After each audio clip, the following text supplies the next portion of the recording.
warahmatullahi wabarakatuh. Balik lagi dengan saya Lintang Jendro Ramadita di mata kuliah Pendidikan Kewarganegaraan.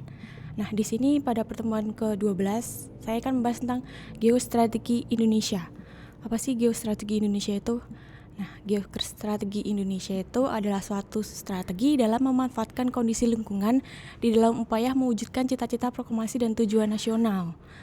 Nah, di sini geostrategi Indonesia merupakan strategi dalam memanfaatkan konsentrasi dari geografi Indonesia untuk tujuan dan sarana untuk mencapai tujuan nasional bangsa Indonesia. Jadi intinya geostrategi dan geopolitik itu kan yang pertemuan kemarin kan intinya untuk tujuan nasional bangsa negara kita. Nah, setelah itu geostrategi Indonesia bertujuan untuk kepentingan kesejahteraan, keamanan, serta menjadi perekat bagi Indonesia dalam kehidupan bermasyarakat, berbangsa, dan bernegara. Nah, ini sesuai dengan alinea ke-3 dalam Undang-Undang Dasar 1945. Di sini kan kemudian daripada itu untuk membentuk suatu pemerintahan negara Indonesia yang melindungi segenap bangsa Indonesia dan seluruh tumpah darah Indonesia dan untuk mewujudkan kesejahteraan umum. Jadi maupun geostrategi, geopolitik semuanya itu berpacu pada Undang-Undang Dasar. Nah, apa sih ancaman dari geopolitik dan geostrategi? Nah, kalau geostrategi itu yaitu setiap usaha dan kegiatan baik dalam negeri maupun di luar negeri yang dinilai membahayakan kedaulatan negara, keutuhan wilayah negara, serta keselamatan segenap bangsa. Nah, hambatannya apa aja? Nah, suatu hal yang bersifat melemahkan atau menghalangi secara tidak konseptual dan berasal dari dalam ini adalah dalam negeri kita. Nah, gangguannya bisa berasal dari luar.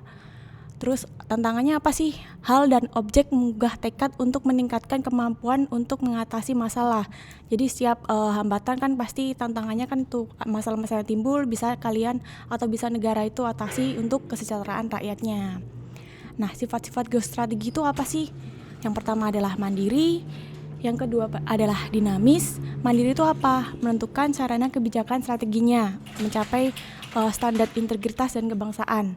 Yang kedua adalah dinamis, di mana ketahanan nasional kita itu dapat meningkatkan atau menurun tergantung pada situasi dan kondisi serta lingkungannya. Jadi gimana sih kondisi-kondisi nasional kita, gimana sih kondisi-kondisi negara kita, kalau kita menanggapi dari bagaimana sih kemandirian kita, bagaimana sih dinamisnya kita, serta bagaimana sih kita dalam berwibawanya mampu mempengaruhi pihak lain dan menguntungkan sehingga pihak kita tuh diperhitungkan oleh negara yang lain.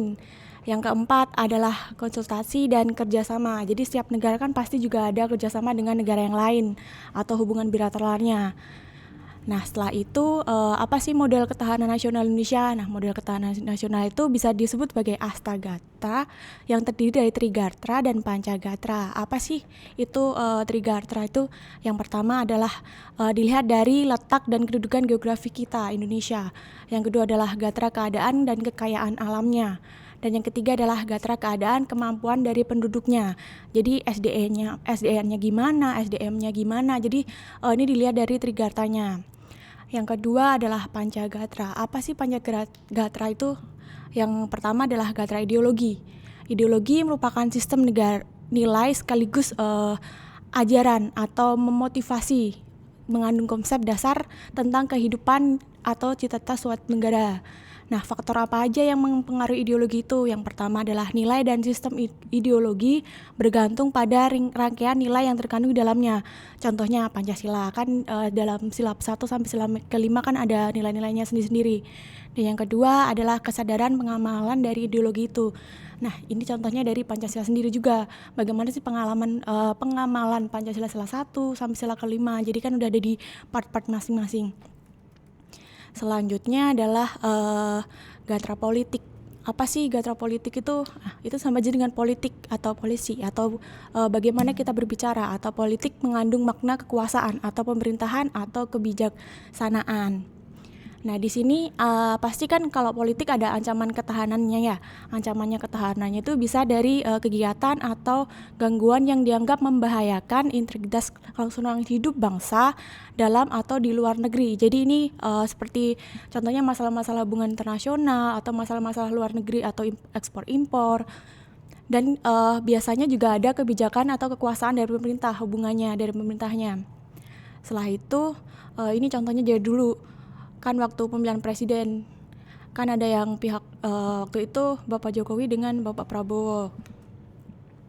Pastikan setiap pemilihan atau pemilu kan banyak bukan sejenis partai politik yang berpihak pada salah satu kandidatnya. Contohnya zaman dulu koalisi Merah Putih, Bapak Prabowo, atau yang kalau enggak koalisi Indonesia Hebat. Pada masa itu pasti kan ada yang namanya adu waktu kita berpidato, ada semacam kegiatan-kegiatan politik yang mungkin satu sama lain mungkin saling menjatuhkan. Jadi kan semuanya ada pendukungnya masing-masing. Pasti kan juga ada kebijakan atau ada ketentuannya masing-masing, sehingga salah satu pihak mungkin ada yang kurang setuju atau kurang apa. Jadi kan adanya sejenis ketidakpuasan antara satu sama lain partai politik atau satu sama lain koalisi-koalisi dari kedua calon presiden masa itu. Setelah itu adalah Gatra ekonomi. Apa sih dalam bidang ekonomi itu, di mana bidang kegiatan manusia dalam rangka mencakupi kehidupan di samping alat pemuas kebutuhan yang secara terbatas. Kan ada kan kita kan ada 3 kebutuhan pokok, yaitu primer, sekunder, dan tersier. Jadi kan masing-masing kan punya kemampuan masing-masing untuk memenuhi kebutuhan hidupnya. Jadi ini bisa kayak permintaan, penawaran, produksi, distribusi barang dan jasa. Setelah itu perekonomian berkaitan dengan wilayah geografi atau sumber daya kekayaan alam, sumber daya manusia, ideologi, dan akumulasi kekuatan kebijaksanaan dalam bidang ekonomi, sosial budaya, dan pertahanan serta keamanan. Jadi di sini setiap daerah pastikan sumber daya alamnya berbeda, sumber daya manusianya berbeda, sosial budayanya berbeda, kegiatan ekonominya berbeda. Jadi kan pasti perbedaan antara daerah satu dengan yang lain kan pasti banyak masalah-masalah yang timbul. Bagaimana sih cara mengatasinya, dari permintaan, penawaran produksi, barang dan jasa. Setelah itu jenis-jenis perekonomian ada kapitalis, ada sosialis komunis, ada perekonomian Indonesia, kerakyatan. Dalam pasal di sini kita kan berpaduan pada kerakyatan, yang dimana terdapat pasal 33 Undang-Undang 1945. Nah, di sini pengertian dari ketahanan ekonomi itu apa sih? Nah, kondisi di mana perekonomian bangsa Indonesia ini berisi keulatan, ketaguhan, kekuatan nasional dalam menghadapi dan mengatasi tantangan, sehingga dinamika ekonomi tersebut menjadi baik dan dalam maupun dari luar, baik langsung maupun tidak langsung. Jadi ini proses-proses kegiatannya ekonomi. Selanjutnya adalah pembinaan dalam peningkatan perekonomian, adanya pengarahan kepada kemakmuran rakyat, adanya masalah free flight liberalism, etatisme, dan pemustakaan ekonomi, adanya struktur ekonomi yang seimbang dan selaras, adanya pembangunan ekonomi, adanya pemerataan pembangunan dan pemerataan hasil yang secara optimal, adanya persaingan sehat yang dinamis. Dan ini sesuai dengan Lemhas tahun 2000. Bagaimana sih pembinaan dalam peningkatan ekonomi tersebut? Nah, yang keempat adalah Gatra dalam sosial budaya. Sosial budaya itu contohnya pengembangan Indonesia menghasilkan struktur sosial masyarakat yang berbudaya, beradab, dan beragama. Nah, kita kan dari Sabang sampai Merauke kan banyak banget nih masalah-masalah mungkin yang timbul karena perbedaan pandangan, perbedaan bahasa, SDA-nya pasti kan berbeda-beda juga kemakmurannya. Jadi mungkin di salah satu daerah masih kurang, di daerah lain udah melebihi, jadi kan belum merata itu loh. Jadi kebudayaan daerah saling berinteraksi dan membentuk kerangka kehidupan sosial di Indonesia. Kan kita ada semboyan tuh Bhinneka Tunggal Ika, walaupun berbeda-beda tapi tetap satu juga. Nah, di sini sama juga bagaimana sih kita dari Gatra sosial budaya itu, di mana budaya nasional merupakan identitas bangsa yang bersifat religius, kekeluargaan, selaras, dan merakyat. Itu kan sama aja dalam Pancasila kan. Adanya sila pertama, adanya persatuan Indonesia, sila ketiga, adanya kerakyatan, sila keempat. Jadi ini walaupun kita berbeda-beda budaya dan sosialnya, tapi kita tetap satu kesatuan yang utuh. Yang terakhir adalah gatra ketahanan dan keamanan. Di sini bangsa Indonesia mengandung kemampuan mengembangkan kekuatan nasionalnya dalam menghadapi tantangan, ancaman, hambatan, dan gangguan, baik dalam negeri maupun luar negeri untuk menjamin identitas kita, integritas kita, kelangsungan hidup kita berbangsa dan bernegara dengan tujuan nasionalnya. Jadi untuk kemakmuran rakyatnya. Di sini bisa dilihat contoh kasusnya, contoh kasus dari ketahanan pangan waktu ekspor impor beras. Nah, di sini contohnya adalah penurunan ketahanan pangan Indonesia karena adanya kebijakan pertanian Indonesia, adanya pergeseran kultur budaya pangan di Indonesia, pengalihan fungsi lahan pertanian jadi lahan industri, adanya pembenihan pangan yang kurang dikembangkan, lemahnya pemodalan pertanian. Jadi kan sampai sekarang atau zaman dulu tuh masih ada kita mengimpor beras, bukan kita yang mengekspor beras. Jadi kan bisa dilihat dari sektor pertaniannya dari impor berasnya tersebut. Jadi ini contohnya.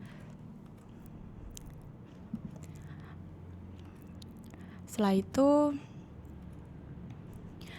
hubungan kasus impor beras terhadap geostrategi Indonesia itu seperti apa, di mana perkembangan dunia menuju arah ke globalisasi, meningkatkan kebutuhan manusia dalam segala aspek kehidupan, mewujudkan berkembangnya suatu pertumbuhan teknologi, modernisasi dunia, dan mewujudkan suatu globalisasi. Dari zaman globalisasi sekarang kan banyak nih, mungkin kita bisa banyak kita produksinya, sumber daya alamnya tuh kita masih ada, tapi mungkin karena kita sumber daya manusianya belum memenuhi atau teknologi kita belum secanggih yang mungkin negara-negara yang maju, jadi kan kita masih mungkin mengimpor beras, nggak bisa ekspor beras. Jadi ini karena pangan atau sumber utama kita kan sumber daya alamnya sama sumber daya manusianya. Jadi kan kalau belum terpenuhi salah satunya itu kan otomatis kan kita kekurangan hal ini. Jadi karena walaupun kita sumber daya alamnya banyak, tapi kalau masih ada sistem-sistem yang kurang masuk dalam hal tersebut kayak teknologi, sumber daya manusianya, otomatis kan kita masih belum bisa melakukan kesejahteraan rakyat untuk negara kita. Nah, di sini karena kebutuhan pangan yang dibutuhkan adalah makanan pokok kan, contohnya beras dari faktor impor berasnya ini tadi. Setelah itu pelaku para komandator pemburu keuntungan selama ini dicantumkan oleh impor beras atau bahan pangan, baik beras, gula, daging atau kebutuhan buah-buahan. Karena impor bahan pangan dapat menyengsarakan para petani, meningkatkan pengangguran, menghamburkan devisa, membunuh sektor perekonomian. Jadi ini bangsanya kita tuh kurang kompetitif gitu loh. Jadi kalau kita masih mengimpor beras, kita nggak membenahi dengan benar cara bagaimana sih kita cara memetik berasnya, bagaimana kita cara menjadi beras dari masih dalam cangkangnya udah dikeluarin terus udah jadi beras yang bisa layak dikonsumsi, itu kan mungkin saat ini masih kurang merata ya dari satu daerah ke daerah yang lain. Makanya kita kok masih impor beras kan mungkin contohnya seperti itu, karena bahannya kurang, alatnya kurang, SDM-nya kurang, terus petaninya juga mungkin nanti kalau semisal udah kita impor terus otomatis kan lahannya juga udah tidak dipakai lagi untuk pembangunan di teknologi, pembangunan untuk hal-hal yang bersifat memanfaatkan atau konsumen kita. Nah, di sini Indonesia mengimpor masih sekitar 2,5 juta ton beras setiap tahunnya, dan itu terbesar di dunia. Sedangkan yang kedua adalah selain beras juga ada gula, di mana terbesar kedua di dunia yaitu dengan 2 juta ton. Nah, bagaimana sih peran pemerintah dalam memajukan pertahanan pangan karena impor beras tadi, di mana harus memperkuat sektor ekonomi masyarakat yang berbasis agribisnis, meningkatkan peserta swadaya masyarakat lokal dengan penyuluhan di desa-desa, adanya membantu kebijakan yang dapat memperkuat pertahanan pangan itu sendiri, diversifikasi penduduk pangan, produksi pangan, pemerintah harus lebih mendukung dan kontribusi terhadap komoditas lokal. Jadi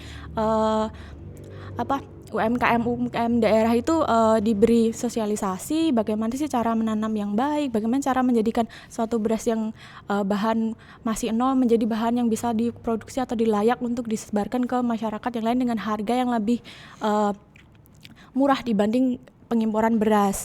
Nah, di sini menghimbau kelompok tani di daerah memanfaatkan lumbung pangan untuk menabung hasil panen mereka. Jadi kan mungkin masih banyak nih para pengumpul beras itu dia tidak mendistribusikan berasnya. Kalau berasnya langka, otomatis dia mau mengeluarkan berasnya untuk dijual dengan harga yang lebih banyak. Biasanya kan banyak yang seperti itu di daerah-daerah. Nah, jadi alangkahnya hal kayak gitu tuh nggak ada. Jadi setiap kali udah panen disebarluaskan, terus dikasih harga yang normal di masyarakat. Terus makanya nggak ada nih kasus-kasus impor beras, nggak ada kasus-kasus yang beras dikasih pewarna, beras dicampur dengan bahan-bahan plastik. Kan sekarang banyak. Terus adanya penahanan konversi lahan padi, adanya pembiayaan perlindungan lahan pertanian pangan yang berkelanjutan. Nah, ini contohnya geostrategi bangsa Indonesia. Kalau ada pertanyaan, kalian bisa bertanya di kolom LMS. Nanti kalau masih ada yang kurang jelas, bisa bertanya di Google Classroom. Cukup sekian. Wassalamualaikum warahmatullahi wabarakatuh.